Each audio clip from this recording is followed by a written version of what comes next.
नमस्कार। बहुत थोड़ा समय बचा है जब नया साल 2024 दस्तक देने वाला है। गुजरता साल 2023 इतिहास बन जाएगा और ये गुजरता हुआ साल 2023 हम सबकी जिंदगी में कुछ ना कुछ खट्टी और मीठी यादें देकर जा रहा है।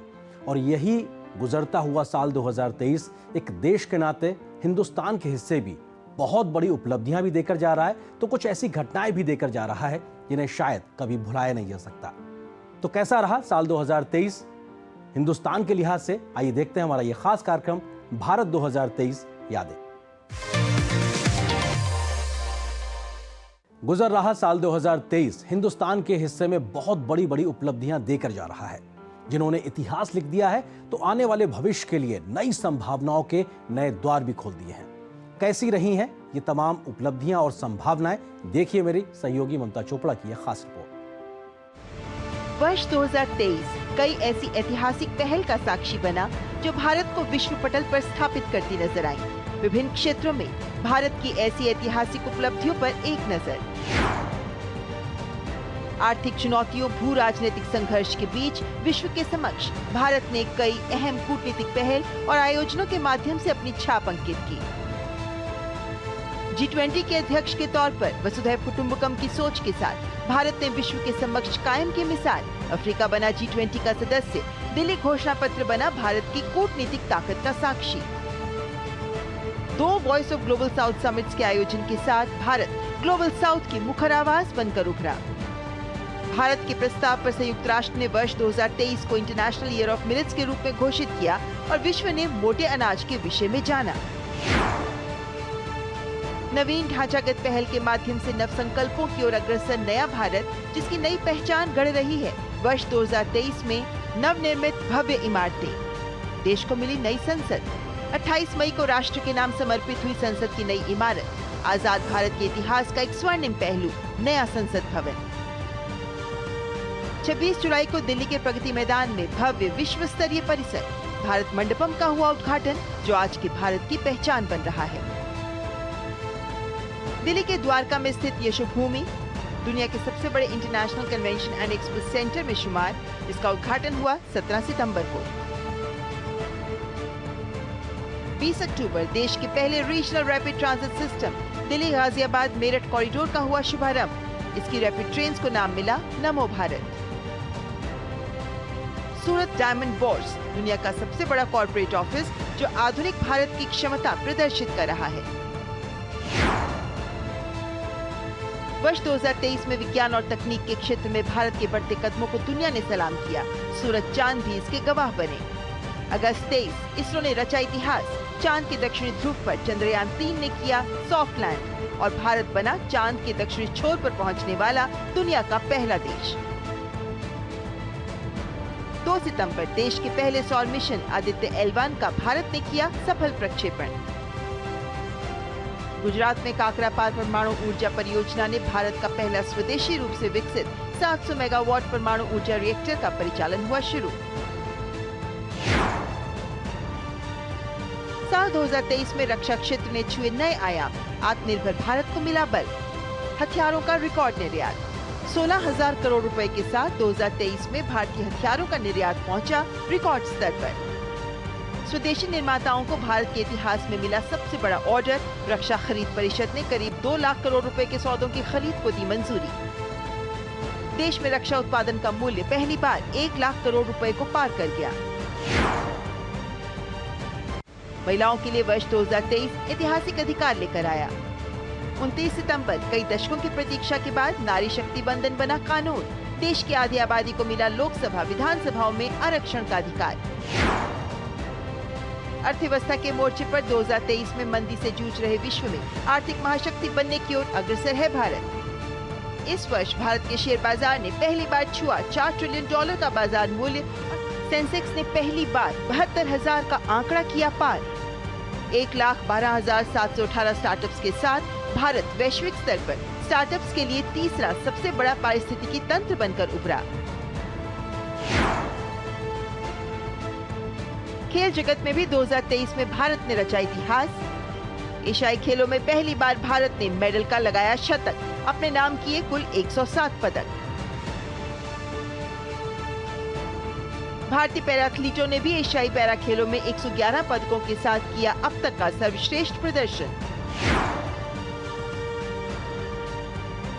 2023 वो वर्ष रहा जब भारतीय संस्कृति के विभिन्न पहलुओं को मिली वैश्विक स्वीकृति। संयुक्त राष्ट्र की संस्था यूनेस्को ने लोक नृत्य गरबा को अमूर्त सांस्कृतिक विरासत की प्रतिनिधि सूची में किया शामिल। यूनेस्को की विश्व धरोहर सूची में शांति निकेतन हुआ शामिल। वर्ष 2023 में वैश्विक मंच पर भारत की सिनेमाई उत्कृष्टता को मिली पहचान जब देश ने जीते 2 ऑस्कर पुरस्कार। पीएम मोदी पुनः बने सबसे लोकप्रिय वैश्विक नेता, ग्लोबल लीडर अप्रूवल सर्वे का परिणाम। वहीं प्रधानमंत्री मोदी बने एकमात्र विश्व नेता जिन्होंने अपने निजी यूट्यूब चैनल पर 2 करोड़ सब्सक्राइबर होने का मुकाम हासिल किया।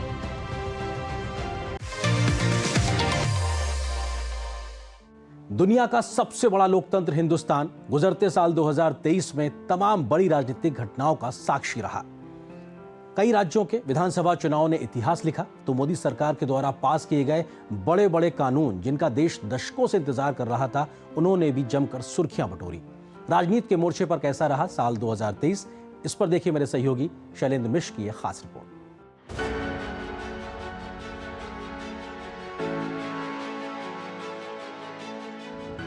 साल 2023 उद्धव ठाकरे के लिए बड़ा झटका लेकर आया। बीते साल महाराष्ट्र में उद्धव की अगुवाई में महाविकास आघाड़ी सरकार तो पहले ही चली गई थी। उद्धव को शिवसेना किसकी है कि लड़ाई का भी सामना करना पड़ा। उद्धव ये लड़ाई हार गए। 17 फरवरी को चुनाव आयोग ने एकनाथ शिंदे की अगुवाई वाली शिवसेना को वास्तविक शिवसेना के रूप में मान्यता दी। तीर कमान चुनाव चिन्ह भी शिंदे गुट को मिला।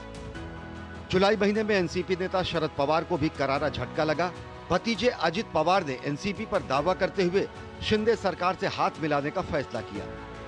2023 के फरवरी महीने में दिल्ली के मुख्यमंत्री अरविंद केजरीवाल और आम आदमी पार्टी को बड़ा झटका तब लगा जब पार्टी के नंबर 2 माने जाने वाले और दिल्ली के उप मुख्यमंत्री और शिक्षा मंत्री रहे मनीष सिसोदिया को 8 घंटे की पूछताछ के बाद सीबीआई ने शराब घोटाले में गिरफ्तार कर लिया। पार्टी के सांसद संजय सिंह को भी जेल जाना पड़ा। ईडी ने मुख्यमंत्री को शराब घोटाले में पूछताछ के लिए नोटिस भेजा है। साल 2023 में कई राज्यों में विधानसभा चुनाव संपन्न हुए। सबसे पहले त्रिपुरा में 16 फरवरी को विधानसभा चुनाव के लिए मतदान कराया गया। 27 फरवरी को मेघालय और नागालैंड में भी विधानसभा चुनाव के लिए मतदान हुआ। 2 मार्च को इन 3 राज्यों के नतीजे आए तो बीजेपी त्रिपुरा और नागालैंड में फिर से चुनावी जीत हासिल करने में कामयाब रही। साल 2023 में ही एक अहम घटनाक्रम में कांग्रेस के पूर्व अध्यक्ष और वायनाड से लोकसभा सांसद राहुल गांधी को अदालत के फैसले के बाद 24 मार्च को लोकसभा की सदस्यता से अयोग्य घोषित कर दिया गया। मोदी सरनेम मानहानि मामले में अदालत ने राहुल गांधी को 2 साल की सजा सुनाई, जिसके बाद उनकी लोकसभा की सदस्यता चली गई। हालांकि बाद में सुप्रीम कोर्ट ने इस फैसले पर रोक लगा दी और 7 अगस्त को राहुल गांधी की लोकसभा की सदस्यता फिर से बहाल हो गई। तमाम चुनौतियों से जूझ रही कांग्रेस पार्टी के लिए साल 2023 का महीना राहत भरा रहा। दक्षिण भारत के बेहद अहम राज्य कर्नाटक में मई में हुए विधानसभा चुनाव में कांग्रेस ने शानदार जीत हासिल की। 28 मई 2023 की तारीख भारतीय इतिहास में स्वर्णिम अक्षरों में लिख दी गई, जब दुनिया के सबसे बड़े और पुरातन लोकतंत्र के सबसे बड़े मंदिर यानी संसद की नई बिल्डिंग का उद्घाटन किया गया।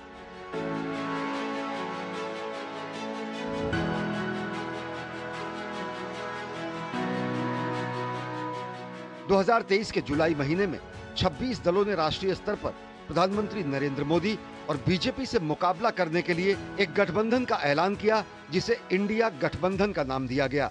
बीजेपी ने इसे इंडी गठबंधन बताते हुए कहा कि अपने अपने परिवार की राजनीति को बचाने के लिए ये सभी दल एक साथ आए हैं। वहीं जुलाई महीने में एनडीए ने अपने सहयोगियों की संख्या बढ़ाकर दिल्ली में अपनी ताकत का प्रदर्शन किया। 26 दलों के विपक्षी गठबंधन के मुकाबले बीजेपी के साथ ज्यादा से ज्यादा दल आए। एनडीए के इस शक्ति प्रदर्शन से साफ हो गया कि उत्तर हो या दक्षिण, पूरब हो या पश्चिम, प्रधानमंत्री नरेंद्र मोदी की अगुवाई में एनडीए के पास न तो सहयोगियों की कमी है और न ही जमीनी स्तर पर मजबूती की। साल 2023 ऐसे कुछ बेहद अहम विधेयकों के लिए जाना जाएगा जो संसद से पारित किए गए। साल 2023 के सितंबर महीने में मोदी सरकार ने संसद का विशेष सत्र बुलाकर सबको चौंका दिया। विशेष सत्र में मोदी सरकार लोकसभा और राज्यों की विधानसभाओं में महिलाओं के लिए 33% सीटें आरक्षित करने से जुड़ा ऐतिहासिक नारी शक्ति वंदन विधेयक लेकर आई। ये विधेयक 20 सितंबर को लोकसभा और 21 सितंबर को राज्यसभा में पारित हो गया। साल 2023 के आखिरी महीने के पहले हफ्ते में 3 दिसंबर को मध्य प्रदेश, छत्तीसगढ़, राजस्थान और तेलंगाना के चुनावी नतीजे आए और बीजेपी ने इन 4 में से 3 राज्यों में शानदार जीत दर्ज की। बीजेपी ने जहां राजस्थान और छत्तीसगढ़ में कांग्रेस को सत्ता से बाहर कर दिया, वहीं मध्य प्रदेश में अपनी कुर्सी बरकरार रखी। कांग्रेस ने भी पहली बार तेलंगाना में विधानसभा चुनाव जीता। 4 नवंबर को आए मिजोरम विधानसभा चुनाव के नतीजे में जेपीएम ने जीत हासिल की। मध्य प्रदेश में डॉक्टर मोहन यादव ने नए मुख्यमंत्री के तौर पर शपथ ली। राजेंद्र शुक्ला और जगदीश देवड़ा को राज्य का उप मुख्यमंत्री बनाया गया। राजस्थान में भी बीजेपी ने अपने फैसले से सबको चौंका दिया। बीजेपी ने भजनलाल शर्मा को मुख्यमंत्री बनाया तो दिया कुमारी और प्रेमचंद बैरवा को उप मुख्यमंत्री पद की शपथ दिलाई गई।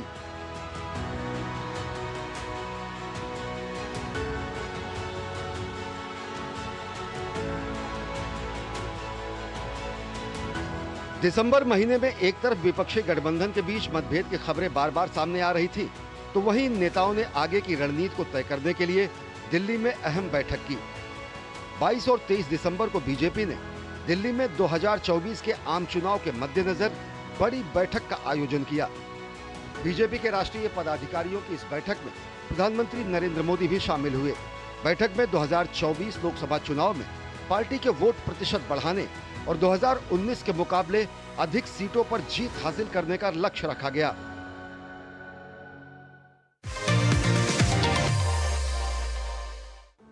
बीते करीब एक दशक में हिंदुस्तान दुनिया की 10वें नंबर की अर्थव्यवस्था से छलांग मारते हुए 5वें नंबर की अर्थव्यवस्था बनने में सफल रहा है। मौजूदा समय में पूरी दुनिया आर्थिक चुनौतियों से जूझ रही है, लेकिन हिंदुस्तान अपने वित्तीय अनुशासन या फिर आर्थिक रिफॉर्म्स की दम पर सबसे तेज गति से बढ़ती अर्थव्यवस्था बना हुआ है। साल 2023 आर्थिक मोर्चे पर कैसा रहा हिंदुस्तान के लिहाज से, इस पर देखिए मेरे सहयोगी अजय मिश्र की यह खास रिपोर्ट। साल 2023 में भारतीय अर्थव्यवस्था ने रचा नया इतिहास। अप्रैल-जून तिमाही में 7.8% और जुलाई-सितंबर तिमाही में 7.6% की जीडीपी विकास दर ने पूरी दुनिया को चौंकाया। मैन्युफैक्चरिंग और सेवा क्षेत्र में जबरदस्त प्रदर्शन का दिखा कमाल। यूरोजोन, यूके समेत कई अर्थव्यवस्थाओं के मंदी के बीच भारत की अर्थव्यवस्था बनी निवेशकों की पहली पसंद। आईएमएफ, वर्ल्ड बैंक, ओईसीडी जैसे वैश्विक संस्थानों और एसएनपी, मूडीज और दूसरी कई वैश्विक रेटिंग एजेंसियों ने भारत की विकास दर को अपने विकास दर के अनुमान में संशोधन करना पड़ा। ज्यादातर अनुमानों में भारत की विकास दर 7% के करीब रहने का अनुमान जताया गया है। आरबीआई समेत तमाम वैश्विक एजेंसियों के मुताबिक साल 2023 और 24 में भारतीय अर्थव्यवस्था दुनिया की सबसे तेज रफ्तार अर्थव्यवस्था बना रहेगा। दुनिया भर में बढ़ती अनिश्चितता के बीच आरबीआई की मौद्रिक नीति की बड़ी सफलता। ब्याज दरों में स्थिरता से भारत में रिटेल महंगाई दर 5% से नीचे पहुंची। खाने पीने की चीजों की कीमतों में भी बनी रही स्थिरता। भारतीय शेयर बाजार ने साल 2023 में रचा नया इतिहास। 4 ट्रिलियन के मार्केट कैप के स्तर को पार किया। दुनिया का 7वां सबसे बड़ा शेयर बाजार बना। निफ्टी और सेंसेक्स ने बनाया नया रिकॉर्ड। साल 2023 में निफ्टी 50 ने 18% का रिटर्न दिया। चीन के शेयर बाजार में लगातार दूसरे साल दिखाई दी गिरावट। सेंसेक्स ने 72,000 के स्तर को पार किया और निफ्टी ने 21,000 के मनोवैज्ञानिक स्तर को। विदेशी संस्थागत निवेशकों ने भारत में साल 2023 में $22 बिलियन का निवेश किया। इसके साथ ही घरेलू संस्थागत निवेशकों ने भी $20 बिलियन का निवेश किया है। साल 2023 शेयर बाजार में नई कंपनियों की लिस्टिंग के नजरिए से भी शानदार रहा। 173 छोटी और मझोली कंपनियां, 52 बड़ी कंपनियों ने निवेश के लिए शेयर बाजार का दरवाजा खटखटाया।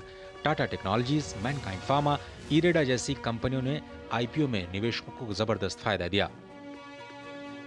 साल 2023 को अगर मैन्युफैक्चरिंग सेक्टर में मजबूती का साल कहा जाए तो गलत नहीं होगा। पीएमआई इंडेक्स में 28 से ज्यादा महीनों में लगातार तेजी देखी जा रही है। पीएमआई सर्वे के मुताबिक 8 महीनों से लगातार मैन्युफैक्चरिंग सेक्टर में रोजगार की स्थिति में मजबूती बनी हुई है। साल 2023 में देश को मिली नई विदेश व्यापार नीति, वन डिस्ट्रिक्ट वन प्रोडक्ट को ग्लोबल बनाने की तैयारी।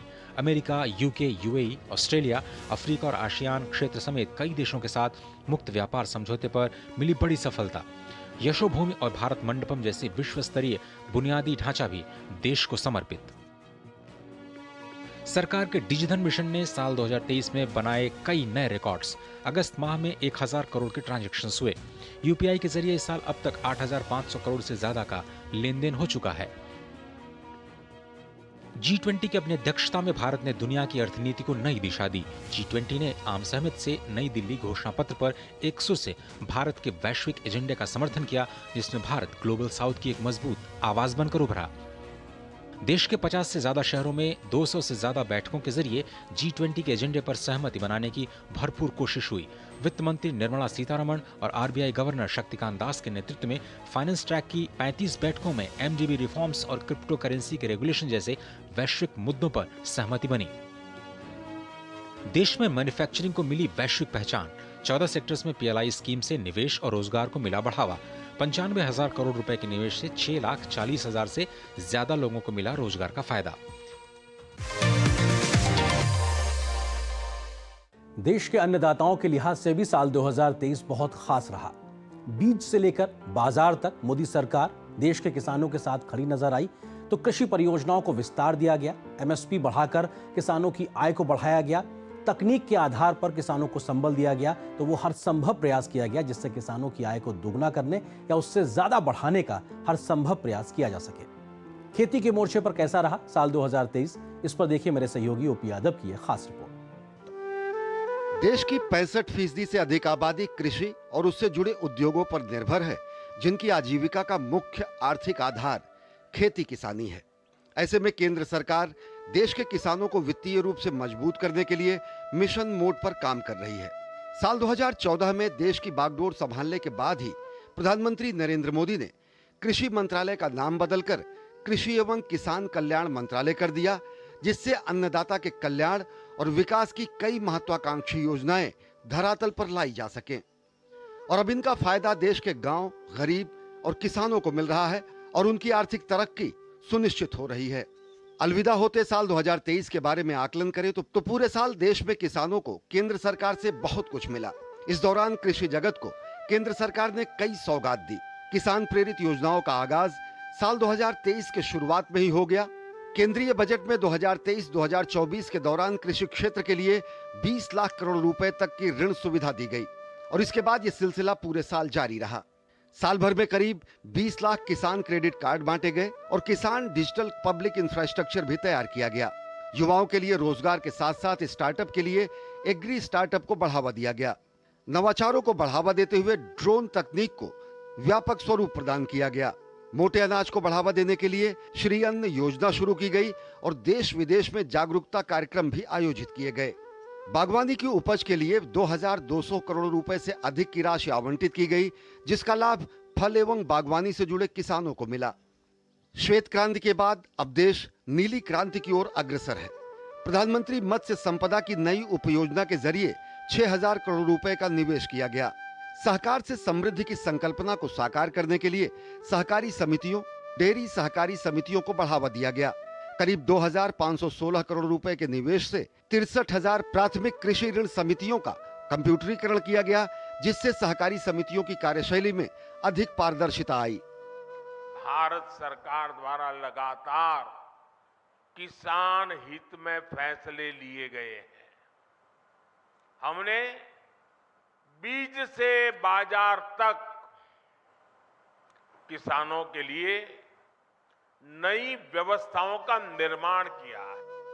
प्रधानमंत्री की सार्थक पहल से देश में प्राकृतिक खेती को बढ़ावा देने के लिए 10,000 जैव इनपुट संसाधन केंद्र स्थापित किए जा रहे हैं। किसानों के कृषि उत्पादों के वाजिब दाम दिलाने के लिए न्यूनतम समर्थन मूल्य में बढ़ोतरी के साथ ही साथ किसानों का पैसा सीधे उनके खाते में ट्रांसफर किया जा रहा है, जिससे बिचौलियों के शोषण से किसानों को राहत मिली है। देश में खाद्य तेल सुरक्षा सुनिश्चित करने के लिए तिलहन के घरेलू उत्पादन को बढ़ावा दिया जा रहा है। प्रधानमंत्री की पहल से प्राकृतिक कृषि पद्धतियों के साथ साथ जैविक खेती को बढ़ावा देने के लिए परंपरागत कृषि विकास योजना लागू की गई है। योजना में खेती का क्लस्टर बनाकर जैविक खेती को बढ़ावा दिया जा रहा है, जिससे किसानों की लागत घटने के साथ साथ आय बढ़ रही है। देश के करोड़ों गरीब किसानों को आर्थिक सुरक्षा प्रदान करने और उनकी आय में वृद्धि के लिए प्रधानमंत्री किसान सम्मान निधि योजना के जरिए साल में 3 बार 6,000 रुपए की आर्थिक सहायता गत कई वर्षों से दी जा रही है। प्रधानमंत्री किसान सम्मान निधि की अब तक कुल 15 किस्तें जारी की जा चुकी हैं, जो छोटे और सीमांत किसानों के लिए जरूरत के वक्त पर बड़ा आर्थिक सहारा बनी हैं। अगर साल भर का लेखा जोखा देखें तो सॉइल हेल्थ कार्ड, नीम कोटेड यूरिया, प्रधानमंत्री फसल बीमा योजना, प्रधानमंत्री कृषि सिंचाई योजना और पशुधन बीमा योजना जैसी तमाम योजनाओं से पूरे साल न केवल देश के अन्नदाता को लाभ मिला है, बल्कि कृषि लागत घटने से किसानों की शुद्ध आय में भी बढ़ोतरी हुई है। यही तो है देश का सबसे पुराना पंचांग। 1937 से लेकर आज तक लाला राम स्वरूप का RC एंड सन्स वाला कालांतर। गोल्डी छोले मसाले, जहाँ जाए रिश्ते बनाए, जहाँ जाए रिश्ते बनाए, गोल्डी मसाले। मोदी सरकार की गारंटी, भारत होगा गरीबी मुक्त। 5 सालों में 13 करोड़ 50 लाख लोगों को गरीबी से बाहर निकाला। हमारा संकल्प विकसित भारत। लाइफ में फाइनेंशियल आजादी के लिए NPS जरूरी है। रिटायरमेंट में फाइनेंशियल आजादी रहे जारी, NPS से आज ही करे तैयारी। NPS जरूरी है। अरे रे, सावधानी हटी तो जेब कटी। मेरी ईमेल आईडी और मोबाइल नंबर है बैंक में रजिस्टर्ड। तो डिजिटल पेमेंट में धोखा हुआ कभी तो अलर्ट्स मिलेंगे तभी के तभी। पर पैसे तो गए। नहीं, पैसे नहीं गए। नहीं जो की लापरवाही तो नहीं करनी पड़ेगी भरपाई। और सुनिए, समय से जो की शिकायत मिलेगी आपको रिफंड सही सलामत। अब यह कहता है कि जानकार बनिए, सतर्क रहिए। मैं doctor Rohit Goswami, grow agro से। इस वर्ष हम कामना करते हैं आपके पशु स्वस्थ रहे, सेहतमंद रहे और ग्रो एग्रो की तरफ से आप सभी को नव वर्ष की हार्दिक शुभकामनाएं। दादी, आज भी आपकी चाय की दुकान बंद थी? 1 महीने से बीमार हूँ, काम बंद और इलाज का खर्चा अलग। आयुष्मान कार्ड नहीं बनवाया? नाम सुना है, कहाँ बनवाना है, कैसे बनवाना है, इस उम्र में भाग दौड़। कार्ड अभी बन जाएगा। आयुष्मान ऐप पर जाकर अपना या परिवार के सदस्य का नाम लाभार्थी सूची में ढूंढें। आधार, OTP या फेस ऑथ द्वारा ऑथेंटिकेट करें। डिटेल्स भरें। अब मोबाइल से फोटो खींचकर अपलोड करें। बन गया। अब ठीक होकर अपने हाथ की चाय पिला दो। और एक प्रकार से PM जय अब गरीबों की जय बन गई है। 5 लाख तक के मुफ्त उपचार की गारंटी, स्वास्थ्य का वरदान आयुष्मान।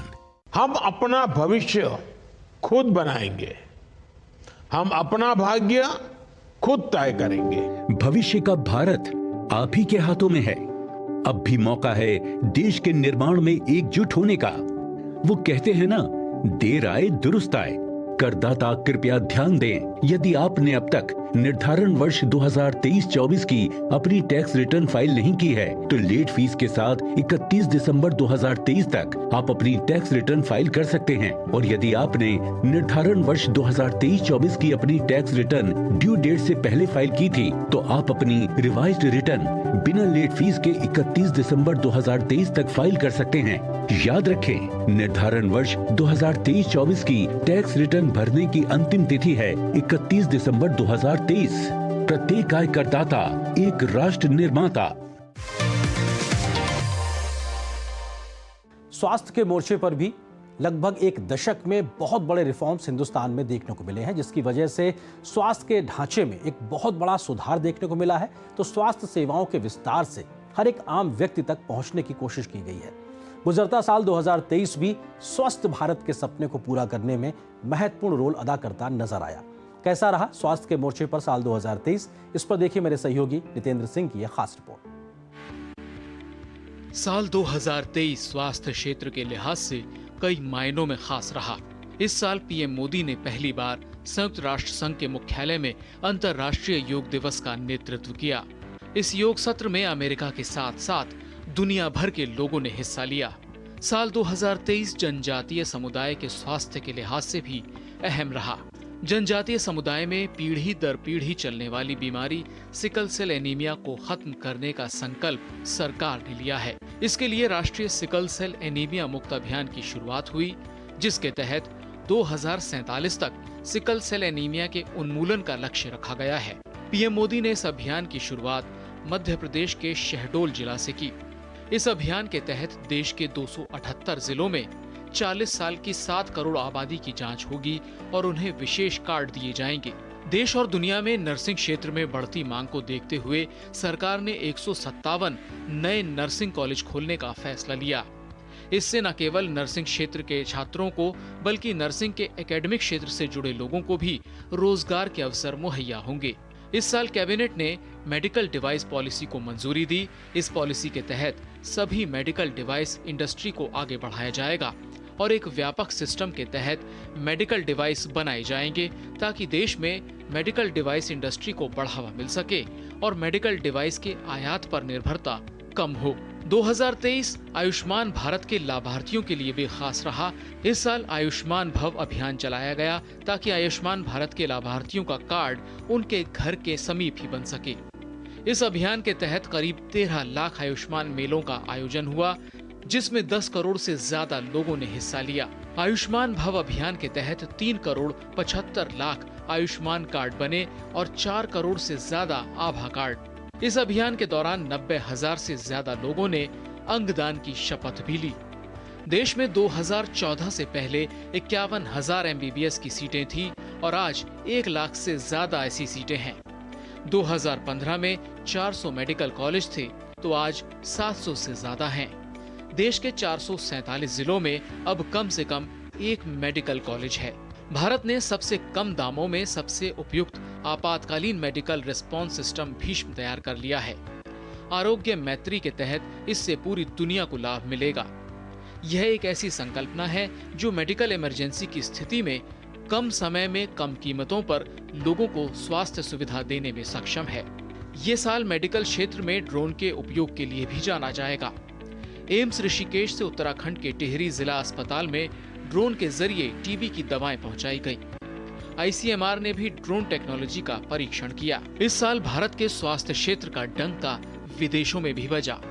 G20 की बैठक के दौरान भारत ने स्वास्थ्य क्षेत्र में 3 प्राथमिकता तय की थी, जिन्हें सर्वसम्मति से अपनाया गया और भारत के डिजिटल तकनीक को न केवल सराहा गया बल्कि दूसरे देश भी इसे अपनाने की बात कर रहे हैं। G20 की बैठक के दौरान ही विश्व स्वास्थ्य संगठन के महानिदेशक ने गांधीनगर के नजदीक एक आयुष्मान आरोग्य मंदिर का दौरा कर वहां टेलीमेडिसिन में भारत के काम को देखा और सराहा। इस दौरे में उन्होंने आशा कार्यकर्ताओं से भी मुलाकात की। युवाओं में अचानक हार्ट अटैक के बढ़ते मामलों को देखते हुए केंद्रीय स्वास्थ्य मंत्री डॉक्टर मनसुख मांडविया ने देशव्यापी CPR ट्रेनिंग अभियान की शुरुआत की। ये साल दुर्लभ बीमारियों से ग्रसित लोगों के लिए भी अच्छा रहा। सरकार देश में ही दुर्लभ बीमारियों के इलाज के लिए दवा बनाने में सफल रही। आज 13 में से 8 दुर्लभ बीमारियों की दवा देश में ही बन रही है, जिसकी कीमत भी काफी कम है। साल 2023 के जाते जाते कोविड के नए सब वेरिएंट JN.1 ने भी दस्तक दे दी। केरल में इस सब वेरिएंट का पहला मामला सामने आया है। केंद्र सरकार ने इस बाबत राज्यों को एडवाइजरी भी जारी की है। नितेंद्र सिंह की रिपोर्ट, DD न्यूज। साल 2020 में देश में नई शिक्षा नीति लागू की गई। उसके बाद से हर गुजरते साल में देश में शिक्षा के क्षेत्र में तमाम बड़े बदलाव या कहा जाए रिफॉर्म्स देखने को मिले हैं। साल 2023 भी ऐसे कई बड़े बदलाव का गवाह बना है, साक्षी रहा है। किस प्रकार से तमाम बड़े फैसलों ने शिक्षा के क्षेत्र में एक नई ऊंचाई हासिल की है, एक नई छलांग लगाई है, इस पर देखिए मेरे सहयोगी निशांत सौरभ की खास रिपोर्ट। 2047 तक भारत को आत्मनिर्भर बनाने और विकसित राष्ट्रों की श्रेणी में खड़ा करने में शोध और नवाचार की काफी महत्वपूर्ण भूमिका होगी। राष्ट्रीय शिक्षा नीति 2020 में भी शोध और नवाचार पर काफी जोर दिया गया है। देश के उच्च शिक्षण संस्थानों में शोध की संस्कृति विकसित करने के मकसद से अनुसंधान नेशनल रिसर्च फाउंडेशन विधेयक 2023 को संसद से मंजूरी मिल गई। नेशनल रिसर्च फाउंडेशन यानी NRF की स्थापना से शोध कार्यों के लिए फंडिंग को बढ़ावा मिलेगा और रिसर्च इकोसिस्टम को मजबूती मिलेगी। 2023 से 2028 के दौरान NRF को 50,000 करोड़ रुपए उपलब्ध कराए जाएंगे। राष्ट्रीय शिक्षा नीति के तहत भारत में विदेशी विश्वविद्यालयों के लिए भी दरवाजे खोल दिए गए हैं। UGC ने गत नवंबर महीने में भारत में विदेशी उच्चतर शिक्षा संस्थानों के परिसरों की स्थापना और संचालन विनियम 2023 को अधिसूचित किया। इसके मुताबिक वैश्विक रैंकिंग में शीर्ष 500 में आने वाले संस्थान भारत में अपने कैंपस स्थापित कर सकेंगे।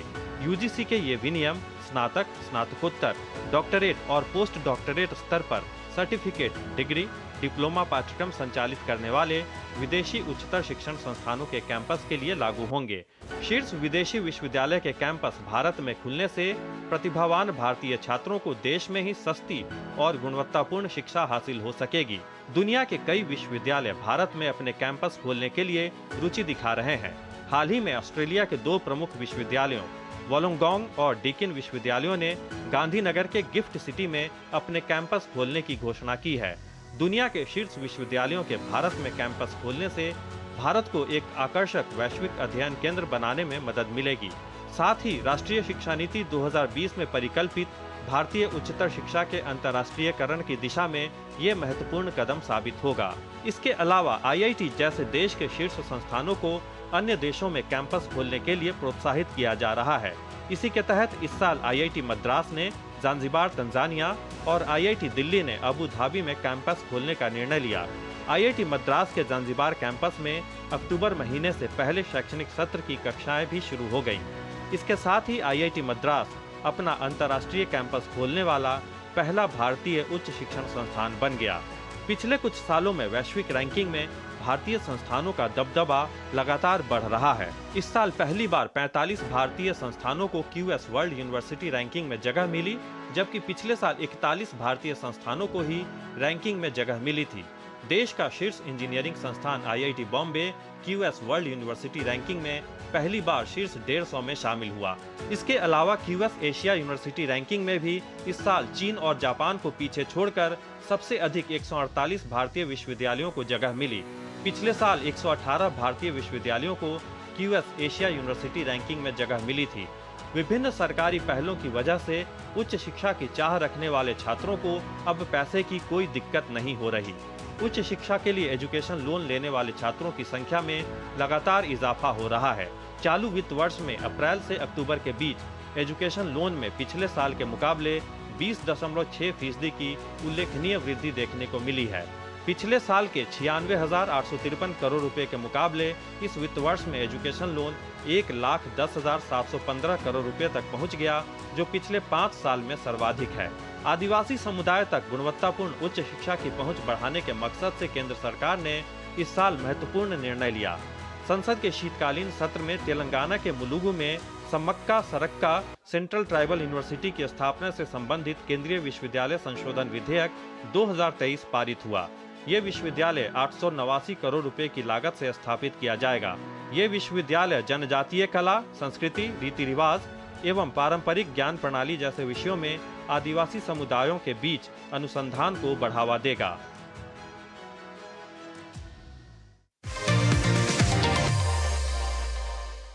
साल 2023 में ही भारत के चंद्रयान ने चंद्रमा पे कदम रख के दिखा दिया, दुनिया को अपनी क्षमताओं से परिचित करा दिया कि अगर हिंदुस्तान ठान ले तो क्या कुछ नहीं कर सकता है। स्पेस के क्षेत्र में भारत ने कैसे साल 2023 में एक बड़ी छलांग लगाई है, देखिए इस पर हमारे सहयोगी असीम मिश्र की यह खास रिपोर्ट।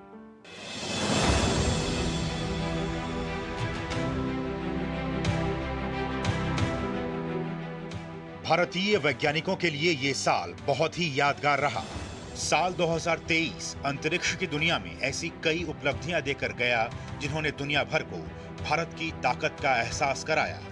इसरो ने 2023 में कई ऐतिहासिक उपलब्धियां हासिल की, जिनमें चांद के दक्षिणी ध्रुव पर चंद्रयान 3 अंतरिक्ष यान को आसानी से उतारने वाला पहला देश बनने से लेकर सूर्य का अध्ययन करने के लिए भारत की पहली अंतरिक्ष आधारित सौर वेधशाला आदित्य L1 को लॉन्च करना शामिल रहा। इसरो ने गगनयान का पहला मानव रहित उड़ान परीक्षण भी पूरा किया। इसके अलावा फिर से प्रयोग की जा सकने वाली प्रक्षेपण यान टेक्नोलॉजी का भी प्रदर्शन किया। आखिरकार दशकों की मेहनत का फल भारत के वैज्ञानिकों को मिल ही गया। इसरो के मून मिशन चंद्रयान 3 की चांद के दक्षिणी ध्रुव पर सॉफ्ट लैंडिंग सफल रही। भारत ने ये कीर्तिमान रचते हुए चांद के साउथ पोल पर उतरने वाला पहला देश बन गया। चांद के साउथ पोल पर लैंडर विक्रम की सफल लैंडिंग के बाद उसमें से निकले प्रज्ञान रोवर ने सतह पर 14 दिनों तक रिसर्च का काम किया। रोवर प्रज्ञान के पेलोड ने चांद पर ऑक्सीजन और सल्फर समेत अन्य पदार्थों की मौजूदगी का पता लगाया। चंद्रयान 3 ने चांद की सतह से 8 सेंटीमीटर की गहराई पर विभिन्न तापमानों का अध्ययन किया। चंद्रयान 3 से मिलने वाले डेटा पर पूरी दुनिया की नजरें टिकी थी। चांद पर सफलता के तुरंत बाद इसरो ने एक पखवाड़े से भी कम समय में भारत की पहली अंतरिक्ष आधारित सौर वेधशाला आदित्य L1 को लॉन्च किया। ये धरती से 15 लाख किलोमीटर दूर स्थित L1 यानी लैग्रेंज पॉइंट 1 पर जाएगा। इसी पॉइंट से आदित्य L1 सूर्य की स्टडी करेगा। इसरो का ये मिशन करीब 4 महीने में पूरा होना है। ये मिशन सूर्य की सबसे बाहरी परत कोरोना का अध्ययन कर सूर्य के बारे में हमारी समझ को गहरा करने के लिए है। तमाम बाधाओं और चुनौतियों से पार पाते हुए इसरो ने गगनयान मिशन की पहली टेस्ट फ्लाइट लॉन्च कर इतिहास रच दिया। इसरो ने श्रीहरिकोटा स्थित सतीश धवन अंतरिक्ष केंद्र से गगनयान के क्रू मॉड्यूल को सफलतापूर्वक लॉन्च किया। इसे टेस्ट व्हीकल अबॉर्ट मिशन 1 और टेस्ट व्हीकल डेवलपमेंट फ्लाइट भी कहा जा रहा है। टेस्ट व्हीकल एस्ट्रोनॉट के लिए बनाए गए क्रू मॉड्यूल को अपने साथ ऊपर ले गया। रॉकेट क्रू मॉड्यूल को लेकर 16.5 किलोमीटर ऊपर गया और फिर बंगाल की खाड़ी में सफलतापूर्वक लैंड किया। इसरो ने 29 मई 2023 को भारत का पहला दूसरी पीढ़ी का उपग्रह लॉन्च किया। NVS-01 नामक उपग्रह को इसरो के जियो सिंक्रोनस सैटेलाइट लॉन्च व्हीकल के साथ सतीश धवन अंतरिक्ष केंद्र से लॉन्च किया गया। इस मिशन के लिए प्रयुक्त प्रक्षेपण यान को GSLV F-12 कहा जाता है। गौरतलब है कि भारत की अंतरिक्ष अर्थव्यवस्था पिछले लगभग 10 वर्षों में तेजी से बढ़ी है और खासतौर पर प्रधानमंत्री नरेंद्र मोदी के गतिशील नेतृत्व में इसमें और भी अधिक तरक्की देखी गई है। पीएम मोदी द्वारा अंतरिक्ष क्षेत्र में सुधार शुरू करने के बाद से भारत में अंतरिक्ष क्षेत्र के स्टार्टअप्स की संख्या भी तेजी से बढ़ रही है। लगभग 4 वर्षों की छोटी सी अवधि में स्पेस स्टार्टअप्स की संख्या 2 अंकों से बढ़कर 1180 से भी अधिक हो गई है। अमृतकाल और प्रधानमंत्री के इंडिया एट 2047 के विजन में भी अंतरिक्ष क्षेत्र शामिल है। उम्मीद की जानी चाहिए कि आने वाले वर्षों में जब भारत अपना 100वां स्वतंत्रता दिवस मनाएगा और विकसित राष्ट्र की श्रेणी में खड़ा होगा, तब हमारा स्पेस सेक्टर आसमां की और भी अनंत ऊंचाइयों को छूता नजर आएगा।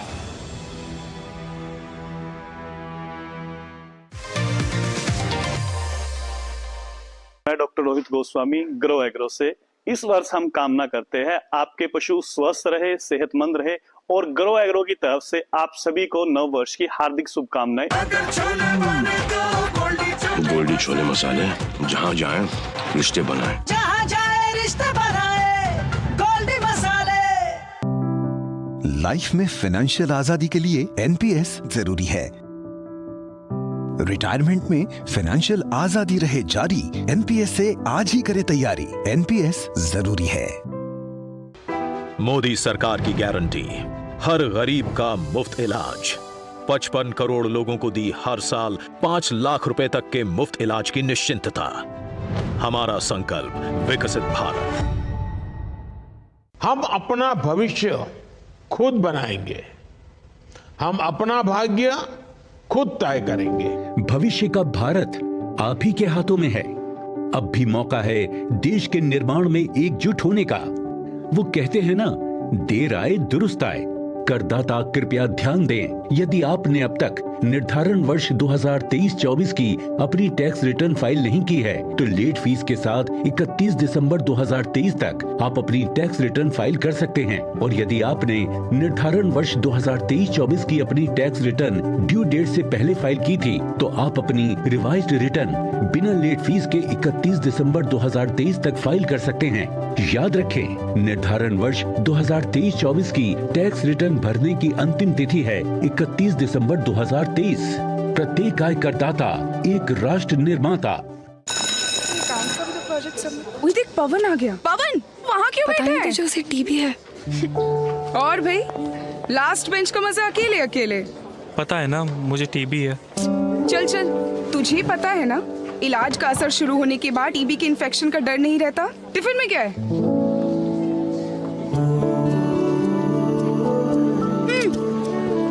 टीबी की दवाई के साथ खाना भी अच्छे से लेना है, समझा?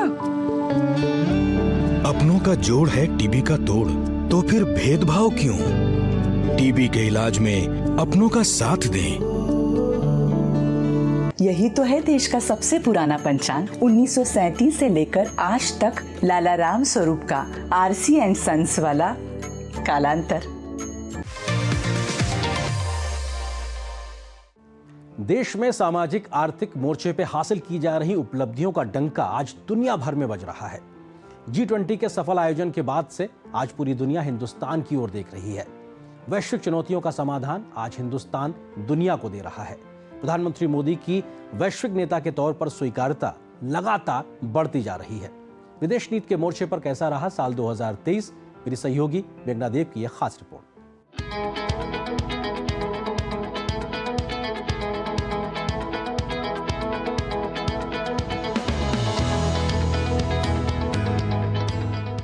ये वर्ष रहा भारत की G20 अध्यक्षता का। मीटिंग्स की जगहों पर भारत की विविधता की झलक दुनिया के सामने आई। भारत ने अपने सॉफ्ट पावर का प्रदर्शन करने में कोई कसर नहीं छोड़ी।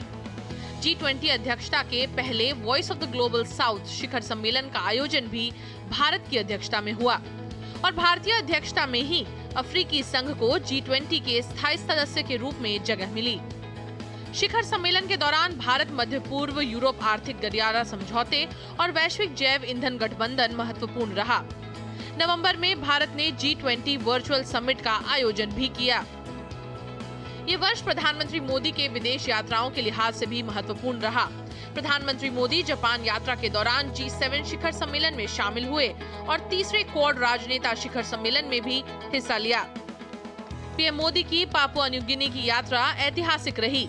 किसी भी भारतीय प्रधानमंत्री द्वारा पापुआ न्यू गिनी की यह पहली यात्रा थी। ऑस्ट्रेलिया के साथ द्विपक्षीय संबंधों के लिहाज से ये वर्ष महत्वपूर्ण रहा।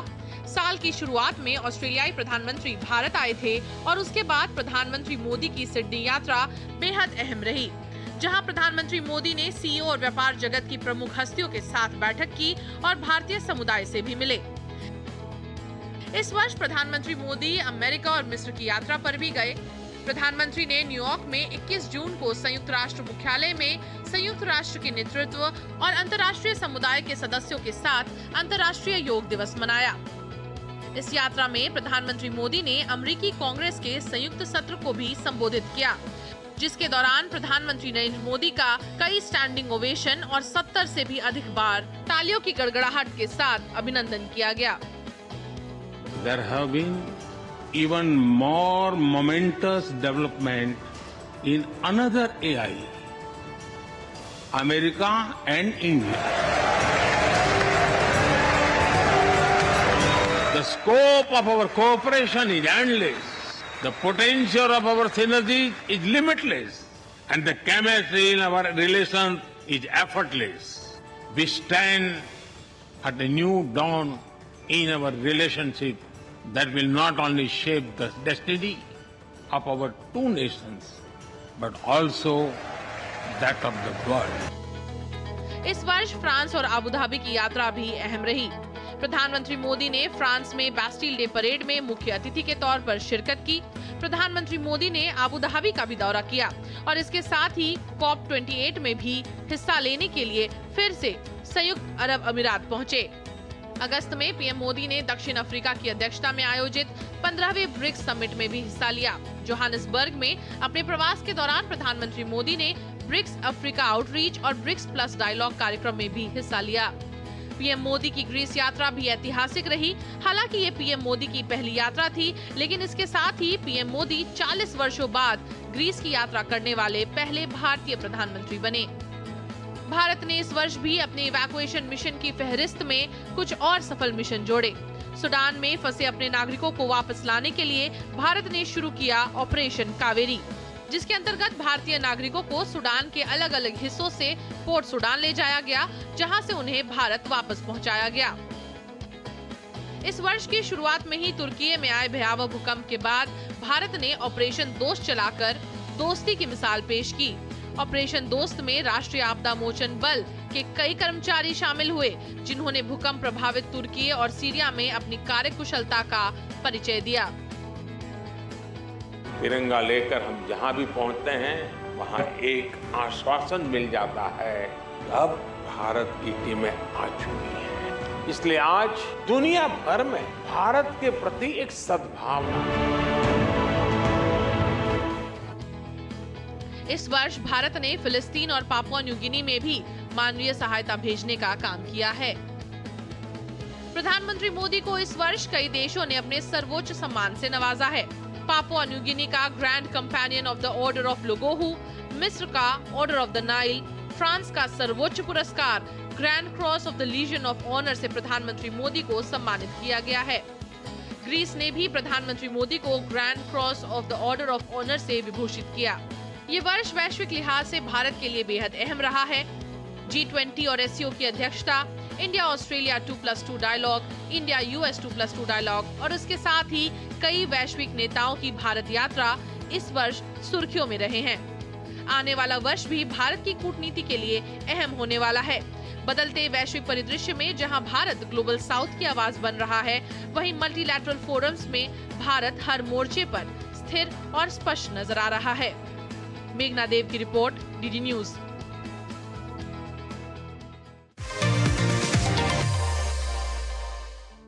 भारतीय तिरंगे का मान सम्मान इस साल देश के खिलाड़ियों ने खूब बढ़ाया। ओलंपिक का मैदान हो या फिर अन्य बड़ी प्रतियोगिताएं, भारतीय खिलाड़ियों के प्रदर्शन ने सबका ध्यान अपनी ओर खींचा। खेल के मैदान से साल 2023 की क्या रही बड़ी उपलब्धियां, देखिए उस पर यह खास रिपोर्ट।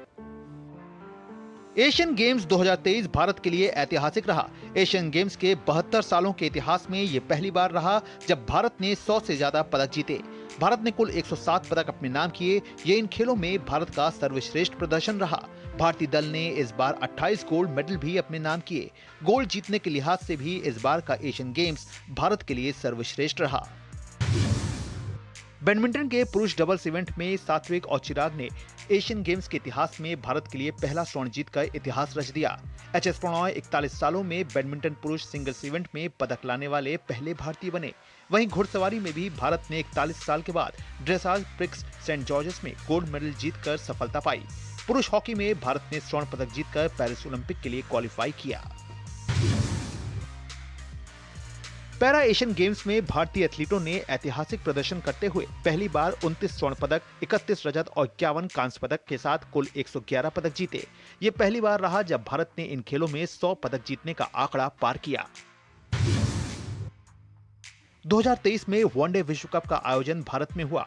भारतीय टीम को फाइनल मुकाबले में ऑस्ट्रेलिया के खिलाफ हार का मुंह देखना पड़ा। विराट कोहली ने इतिहास रचते हुए सचिन तेंदुलकर के सबसे ज्यादा वनडे शतक के रिकॉर्ड को तोड़ा। कोहली को विश्व कप का प्लेयर ऑफ द टूर्नामेंट चुना गया। जून में लंदन में खेले गए विश्व टेस्ट चैंपियनशिप फाइनल में भारत को ऑस्ट्रेलिया के खिलाफ हार का मुंह देखना पड़ा। भारत की शीर्ष बैडमिंटन जोड़ी चिराग शेट्टी और सात्विक साईराज के लिए ये साल यादगार रहा।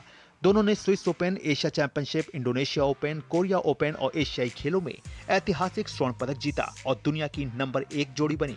उनकी उपलब्धियों के चलते ही उन्हें देश के सबसे बड़े खेल पुरस्कार मेजर ध्यानचंद खेल रत्न के लिए चुना गया। खेलो इंडिया यूथ गेम्स का 5वां संस्करण 30 जनवरी से 11 फरवरी तक भोपाल में आयोजित किया गया। भारत के 36 राज्यों और केंद्र शासित प्रदेशों से 5000 से अधिक एथलीटों ने खेलो इंडिया यूथ गेम्स में हिस्सा लिया। तीसरे खेलो इंडिया यूनिवर्सिटी गेम्स का आयोजन उत्तर प्रदेश में हुआ। इन खेलों में 200 से अधिक विश्वविद्यालयों के 4000 से अधिक एथलीटों ने 21 प्रतिस्पर्धाओं में शिरकत की। इन खेलों में पंजाब विश्वविद्यालय ने सबसे ज्यादा पदक जीतकर पहला स्थान प्राप्त किया। खेलो इंडिया विंटर गेम्स का तीसरा संस्करण इस बार गुलमर्ग में आयोजित किया गया। जम्मू कश्मीर ने 26 स्वर्ण पदक, 25 रजत पदक और 25 कांस्य पदक जीतकर पदक तालिका में शीर्ष स्थान हासिल किया। साल के अंत में खेलो इंडिया पैरा गेम्स के पहले संस्करण का आयोजन किया गया। इन खेलों में 400 से ज्यादा प्रतिभागियों ने 7 खेलों में पदक के लिए जोर आजमाइश किया। हरियाणा ने 40 स्वर्ण, 39 रजत और 26 कांस्य पदक सहित कुल 105 पदकों के साथ शीर्ष स्थान हासिल किया। 26 अक्टूबर से 9 नवंबर के बीच गोवा में 37वें राष्ट्रीय खेलों का आयोजन किया गया। इन खेलों में महाराष्ट्र ने बाजी मारते हुए पहला स्थान प्राप्त किया। इस बार कोस्टल रोइंग को पहली बार शामिल किया गया, तो वहीं बीच हैंडबॉल की भी वापसी देखने को मिली। भारत के स्टार एथलीट नीरज चोपड़ा ने वर्ल्ड चैंपियनशिप में इतिहास रचा। उन्होंने प्रतियोगिता में 88.17 मीटर भाला फेंककर पहली बार वर्ल्ड चैंपियन बनने का कारनामा किया। विश्व एथलेटिक्स चैंपियनशिप में स्वर्ण पदक जीतने वाले नीरज पहले भारतीय रहे। भारतीय तीरंदाजी के लिए बीता साल काफी यादगार रहा। बर्लिन में आयोजित विश्व तीरंदाजी चैंपियनशिप में ज्योति सुरेखा वेन्नम, अदिति गोपीचंद स्वामी और परनीत कौर की भारतीय महिला कंपाउंड टीम ने इस स्पर्धा में स्वर्ण पदक हासिल किया। अदिति स्वामी 17 साल की सबसे कम उम्र की सीनियर विश्व चैंपियन बनी। वहीं ओजस देवताले भी विश्व चैंपियन बनने में सफल रहे। विश्व तीरंदाजी चैंपियनशिप 2023 स्टेज 4 में भारतीय पुरुष और महिला कंपाउंड टीम ने पेरिस में 2 स्वर्ण और 3 कांस्य पदक समेत 5 पदक जीते। दिल्ली में आयोजित महिला विश्व मुक्केबाजी चैंपियनशिप में 4 भारतीय महिला मुक्केबाजों ने स्वर्ण पदक हासिल किया। लवलीना बोरगोहेन, निकत जरीन, नीतू घंगर्स और स्वीटी बूरा ने स्वर्ण पदक अपने नाम किया। भारतीय grand master R Praggnanandhaa FIDE विश्व कप शतरंज के फाइनल में पहुंचने वाले सबसे युवा खिलाड़ी बने। फाइनल में उन्हें मैग्नस कार्लसन से हार का मुंह देखना पड़ा। उनकी बहन आर वैशाली ग्रैंड मास्टर बनने वाली भारत की तीसरी महिला शतरंज खिलाड़ी बनी। अनुभवी सुनील छेत्री की कप्तानी में भारतीय फुटबॉल के लिए बीता साल शानदार रहा। टीम इंडिया ने tri nation series, intercontinental cup और सैफ चैंपियनशिप अपने नाम करने में सफलता पाई। स्पेन की महिला फुटबॉल टीम ने सभी को चौंकाते हुए पहली बार महिला विश्व कप का खिताब अपने नाम किया। फाइनल में स्पेन ने इंग्लैंड को 1-0 से हराया। साल 2023 में भारतीय सिनेमा ने वो कर दिखाया जो पहले कभी नहीं हुआ। भारतीय फिल्मों ने इस साल ऑस्कर अवार्ड जीते, बॉक्स ऑफिस कलेक्शन पे कई बड़े रिकॉर्ड बनाए, तो क्षेत्रीय सिनेमा ने भी अपनी एक नई छाप छोड़ी है। इफी के मंच पर भी दुनिया भर के सितारों की महफिल ने सबका ध्यान अपनी ओर खींचा। 2023 में सिनेमा जगत में क्या रही बड़ी उपलब्धियां, देखिए इस पर मेरी सहयोगी जया सिन्हा की यह खास रिपोर्ट।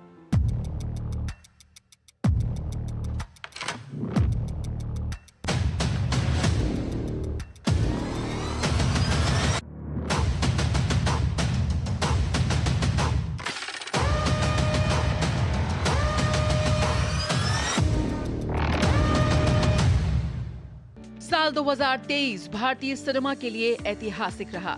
गोल्डन ग्लोब से लेकर ऑस्कर तक, टिफ से लेकर कान तक भारतीय सिनेमा ने अपने झंडे गाड़े।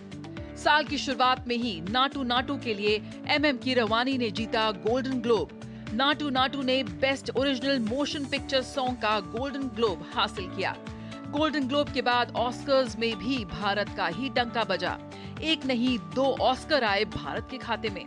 बेस्ट ओरिजिनल सॉन्ग श्रेणी में RRR के गीत नाटू नाटू ने जीता ऑस्कर।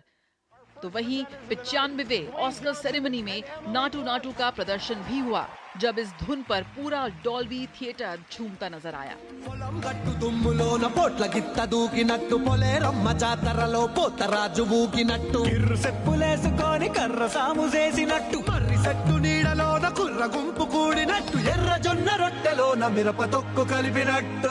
द एलिफेंट विस्परर्स ने इतिहास रचते हुए best documentary short film category में ऑस्कर अवार्ड हासिल किया।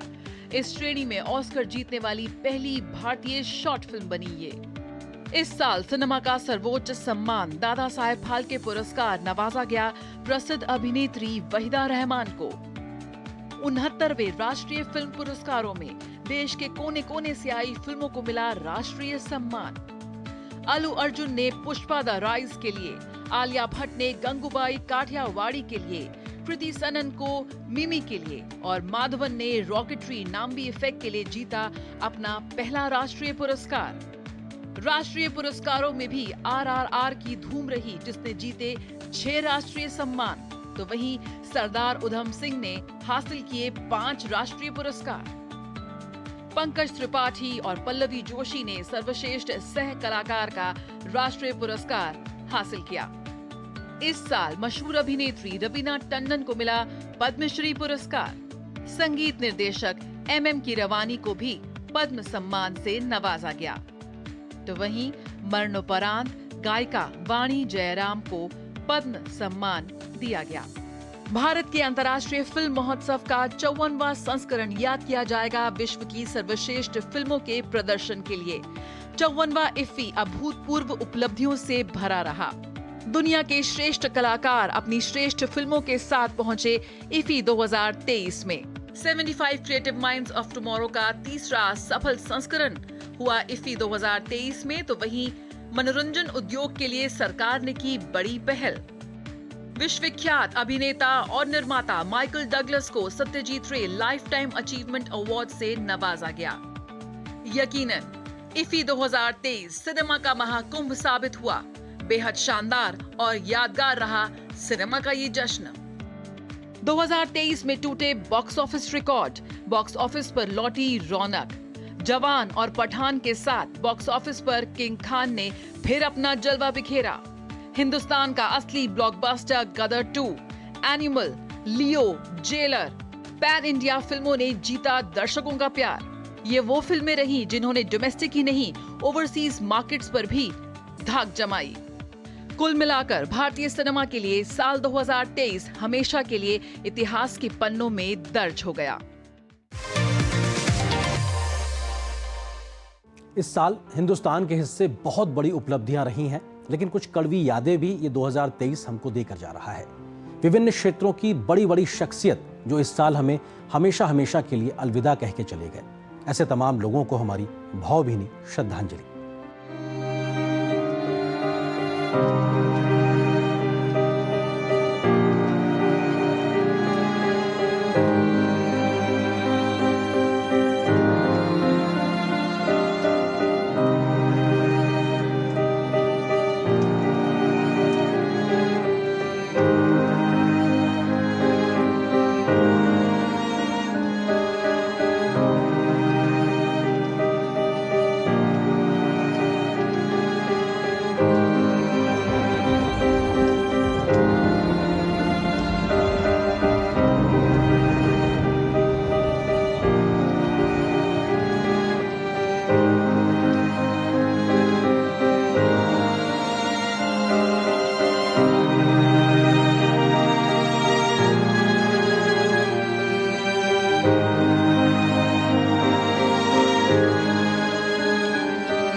तो देखा आपने, साल 2023 हम सबके लिए बहुत कुछ देकर जा रहा है और आने वाले साल 2024 के लिए भी एक मजबूत आधार देकर जा रहा है, ताकि हम सब मिलकर नई संभावनाओं की नई कहानी लिख सकें। आने वाला नया साल आप सबके लिए, हमारे देश के लिए बहुत बेहतर नए अवसर लेकर आए। इन्हीं शुभकामनाओं के साथ में इस खास कार्यक्रम में बस इतना ही। मुझे दीजिए अनुमति। नमस्कार, हैप्पी न्यू ईयर।